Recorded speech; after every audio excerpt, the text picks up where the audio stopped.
400 దాటాలి.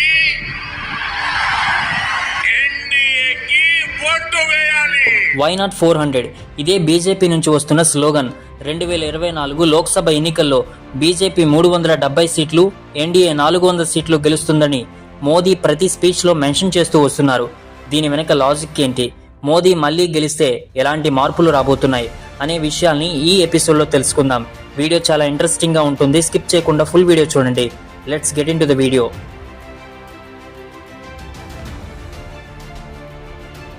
75 స్వాతంత్ర్య భారతదేశంలో 17 సార్లు లోక్సభ ఎలక్షన్స్ జరిగాయి.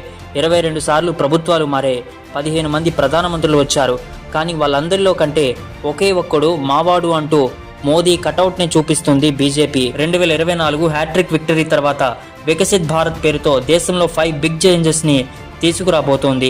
ఇందుకు రాజ్యాంగ సవరణ కావాలని బీజేపీ చెబుతున్న మాట. Indian constitution rigid and flexible అంటే కొన్ని విషయాల్లో రాజ్యాంగాన్ని అమెండ్ చేయాలంటే పార్లమెంట్లో 2/3 మెజారిటీతో పాటు సగం రాష్ట్రాల అసెంబ్లీల అప్రూవల్ కావాలి. ఆర్టికల్ 368 రాజ్యాంగాన్ని సవరించే ప్రొసీజర్ని ఎక్స్ప్లెయిన్ చేస్తుంది. దీని ప్రకారం ఇప్పటి వరకు 106 సార్లు రాజ్యాంగాన్ని అమెండ్ చేశారు. సో ఏ పార్టీకైనా 363 ఎంపీ సీట్లు ఉంటే ఆ పార్టీ కాన్స్టిట్యూషన్ని మార్చవచ్చు లేదా అమెండ్ చేయవచ్చు. అందుకే బీజేపీ 370 సీట్లు స్లోగన్తో పాటు ఎక్కువ రాష్ట్రాల్లో పవర్లోకి రావాలని టార్గెట్గా వర్కౌట్ చేస్తుంది. పార్టీ ఆవిర్భావం నుంచి 3 ఇష్యూస్ని టార్గెట్గా పెట్టుకుంది. నెంబర్ 1 అయోధ్య రాముడు గుడి, నెంబర్ 2 కాశ్మీర్ ఆర్టికల్ 370 రద్దు, నెంబర్ 3 యూనిఫామ్ సివిల్ కోడ్. ఈ లిస్టులో ఉన్న ఇష్యూస్తో పాటు మరిన్ని ఇష్యూస్ని యాడ్ చేస్తూ మోడీ 3.0 రూలింగ్ ఉండబోతోంది. దేశవ్యాప్తంగా ఒకేసారి ఎన్నికలు అంటే జమేలీ ఎలక్షన్స్ను నిర్వహించడం, ప్రాంతీయ భావాలు ఉన్న ప్రాంతీయ పార్టీలు నేషనల్ ఎలక్షన్స్లో పోటీ చేయకుండా ఆపడం, రాజ్యాంగ పీఠికలో లౌకిక పదాన్ని రిమూవ్ చేయడం.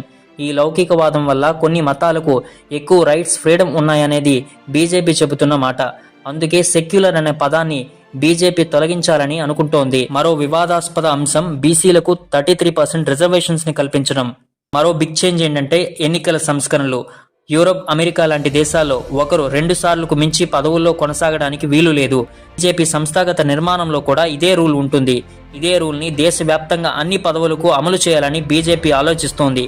ఇలాంటి ఇష్యూస్తో బీజేపీ 3.0 గవర్నెన్స్ ఉండబోతుంది. ఇష్యూ పైన మీ ఒపీనియన్ని కామెంట్ సెక్షన్లో తెలియజేయండి. వీడియో నచ్చితే లైక్ చేసి షేర్ చేయండి.